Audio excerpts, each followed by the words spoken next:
आप सभी साथियों ने आज हमारी हड़ताल का 33वां दिन है और आपने जो संघर्ष किया, जो एकता दिखाई, जो साथ दिया, वास्तव में काबिल तारीफ है। भाइयों, इस हड़ताल के दौरान हमारे साथियों ने अनेक कष्ट झेले और आज 33वें दिन तक अपनी लड़ाई लड़ी। इस बीच हमारी अनेकों मीटिंग हुई और हाउस के अंदर एक कमेटी की घोषणा हुई। उस कमेटी पर हमारी 3 मीटिंग हुई और तीसरी मीटिंग आज हुई। उस मीटिंग में तमाम नेता और हमारे 2 उच्च अधिकारी और दोनों यूनियन के पदाधिकारी तीनों मीटिंगों में रहे और आज मीटिंग में सहमति बनी कि जो हमारी 27,000 सैलरी है उस पर कमिश्नर साहब के द्वारा मुख्यमंत्री महोदया जी को 7 दिन के अंदर पत्र लिखा जाएगा और उन्होंने अधिकतम 1 महीने का समय दिया है। साथियों, यह लिखित में पत्र हमारे पास है। यह आज जो हमारी हड़ताल के दौरान हमारे मेयर साहब, नेता सदन, स्टैंडिंग डैम्स कमेटी के चेयरमैन साहब, हेल्थ कमेटी के चेयरमैन और हमारे तमाम नेतागण आए, ये आपकी सबसे बड़ी जीत है जो मेयर साहब खुद चलकर 33वें दिन आपकी हड़ताल में आए।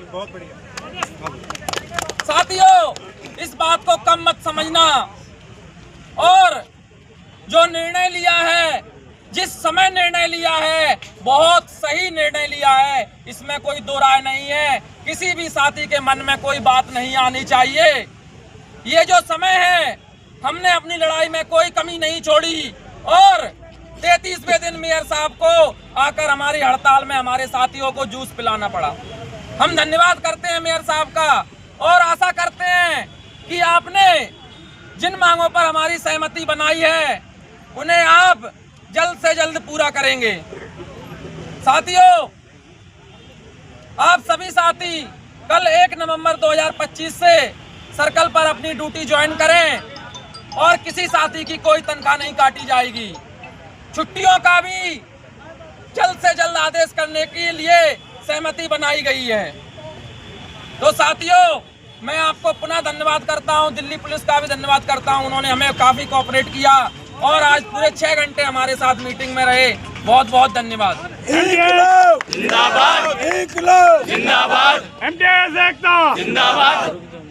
साथियों, आप लोगों ने एक इतिहास रचा है दिल्ली के अंदर और मैं एक MTS कर्मचारी, हमारी बहनें देखो अभी तक भी खड़ी है रात तक। तो आप लोगों की हिम्मत की, हौसले के सभी ने त्याग किया, बलिदान किया, उस चीज़ के लिए आप लोगों को श्रेय जाता है। और दिल्ली के अंदर आप लोगों ने इतिहास रचा है। CITU दिल्ली राज्य कमेटी लगातार आपका सहयोग करती रही और आगे भी निरंतर इस प्रकार का सहयोग रहेगा। मैं केवल जो सवाल आज यहाँ पर आए थे, मैं केवल उनके संबंध में ये कहना चाहता हूँ कि हमने 9 साल पहले यूनियन का गठन किया था।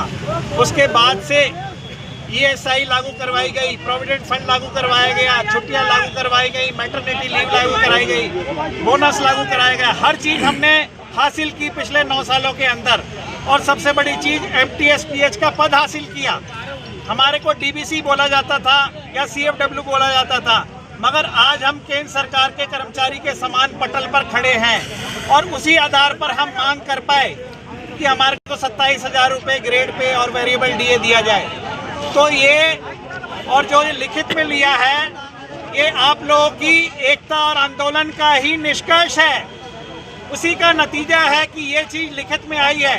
आज से 20 दिन पहले, 25 दिन पहले अधिकारी लिख करके देने के लिए तैयार नहीं थे, मगर आज 41 करोड़ रुपए आपके ऊपर वेतनमान में खर्च किया जाएगा, ये लिख करके दिया है। तो ये बहुत बड़ी बात है। और किसी भी भाई का कोई सवाल हो, हम लोग कुछ दिनों में यूनियन से चर्चा करके आपस में BTR भवन में मीटिंग बुलाएंगे। गोविंद भी हमारा भाई है, सारे लोग हमारे भाई हैं। आराम से बैठ करके ठंडे दिमाग से बात की जाएगी और आप सभी से निवेदन है धैर्य पूर्वक अपने अपने काम पे कल से लौटें। शुक्रिया साथियों।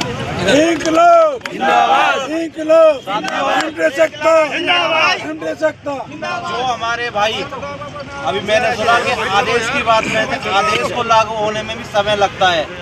और जैसा कि हमारे परवेश भाई नेताजी ने लिख के दिया है, वो भी प्रोसीजर वही फॉलो होता जो प्रोसीजर अब फॉलो होगा। इसलिए धैर्य बनाए रखें। आपकी यूनियन पीछे नहीं हटी है। आपकी मांगों को मनवाने के बाद धरने को खत्म किया गया है। आप सब धैर्य बनाए रखें। जल्द ही इन सब चीज़ों के आदेश भी आप सबके समक्ष रखे जाएंगे। धन्यवाद। भाई हम भी यूनियन के साथ हैं। सारे साथ है भाई। कोई बात ना है, समझने की कोशिश करो।